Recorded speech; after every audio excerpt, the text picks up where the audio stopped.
ሰበር ዜና ዶናልድ ትራምፕ በሳውዲ አልጋ ወራሽ መሐመድ ቢን ሰልማን ላይ ያልተጠበቀና ከባድ ስድብ ሰነዘሩ። በሌላ ዜና በኢራን የሚንቀሳቀሱት ፖፑላር ሞቢላይዜሽን ፎርስ ወታደራዊ ይዞታዎች በከባድ አየር ጥቃት ተመቱ። የኢራን መንግስት ባወጣው መግለጫ የአሜሪካ የትምህርት ተቋማት ላይ የሚሰነዘረውን ጥቃት በይፋ የማታወግዝ ከሆነ በአሜሪካና በእስራኤል የሚገኙ ዩኒቨርሲቲዎች ህጋዊ ወታደራዊ ኢላማዎች ይሆናሉ ሲል ጥብቅ ማስጠንቀቂያ ሰጥቷል። ይህንና ሌሎች ዜናዎችን በዝርዝር እንመለከታለን። አብራችሁን ነው።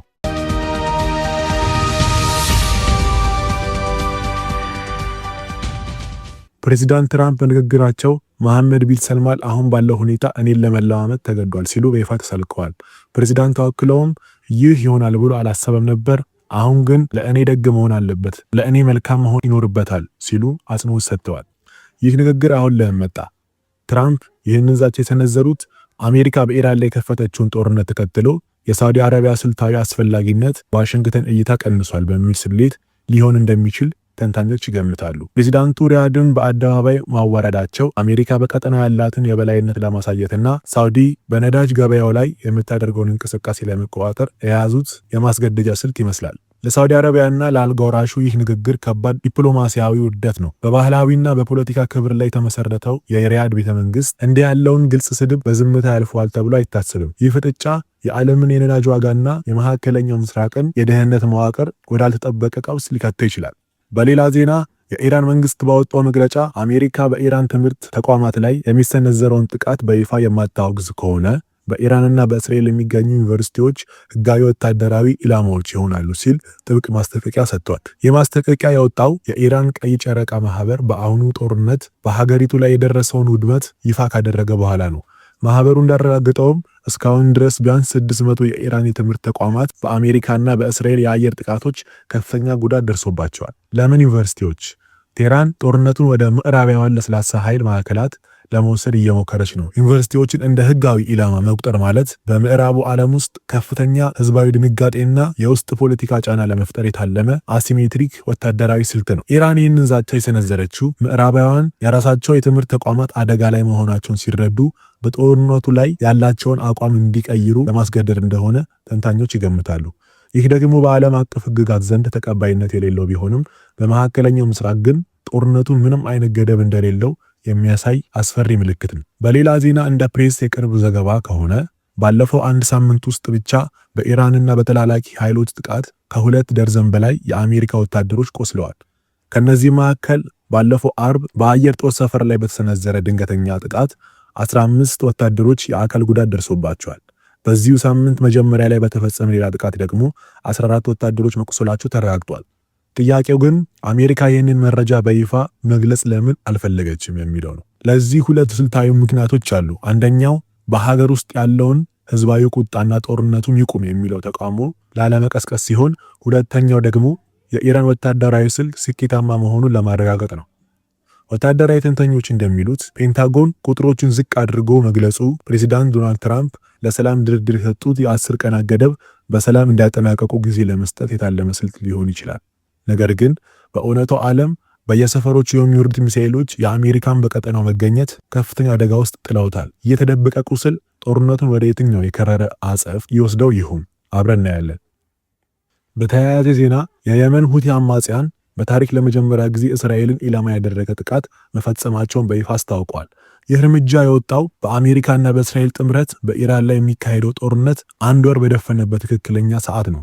ጥቃቱ በቀጠናው አዲስ ወታደራዊ ግንባር የተከፈተ ሲሆን እስራኤልን ከሰሜን በህዝቡላ ከምስራቅ በኢራንና አሁን ደግሞ ከደቡብ በሁቲዎች እንድትከበብ አድርጓታል።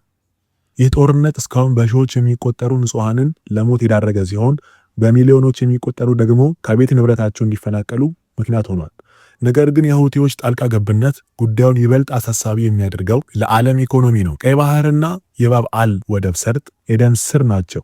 ሁቲዎች ጦርነቱን ወደዚህ ቀጠና ማምጣታቸው ዓለም አቀፍ መርከቦች አደጋ ውስጥ እንዲወድቁና የነዳጅ ዋጋ ወደማይገመት ደረጃ እንዳሻቀብ እያደረገው ይገኛል። አሁን ጥያቄ ዋሽንግተን ለዚህ የደቡብ ግንባር ምን አይነት ምላሽ ትሰጣለች የሚለው ነው።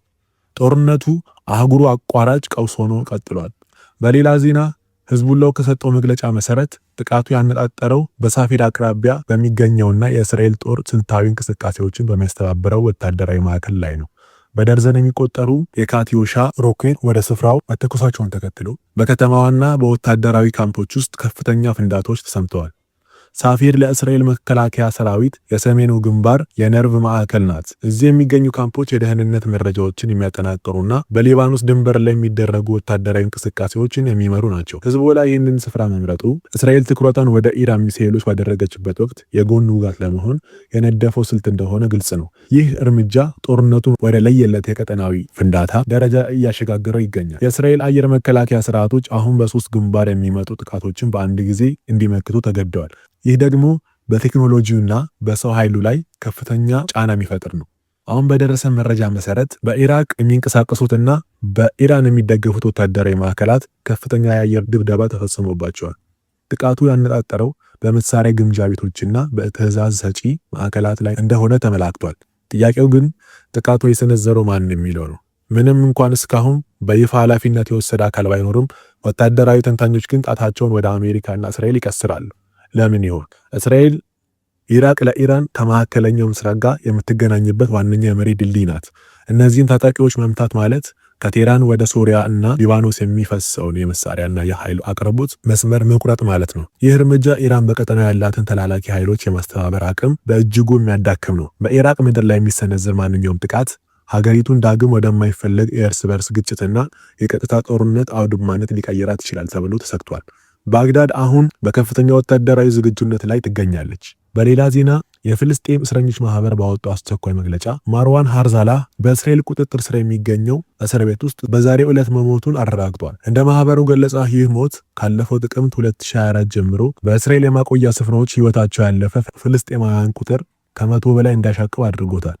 ይህ አሃዝ በዓለም አቀፍ የሰብአዊ መብት ተሟጋቾች ዘንድ ትልቅ ድንጋጤ የፈጠረ ነው። በእስር ቤቶች ውስጥ ያለው የጤና አጠባበቅ ጉድለት፣ የተመጣጠነ ምግብ እጥረትና አካላዊ እንግልት ለእነዚህ ሞቶች መንስኤ እንደሆኑ የፍልስጤም ወገን ተናግረዋል።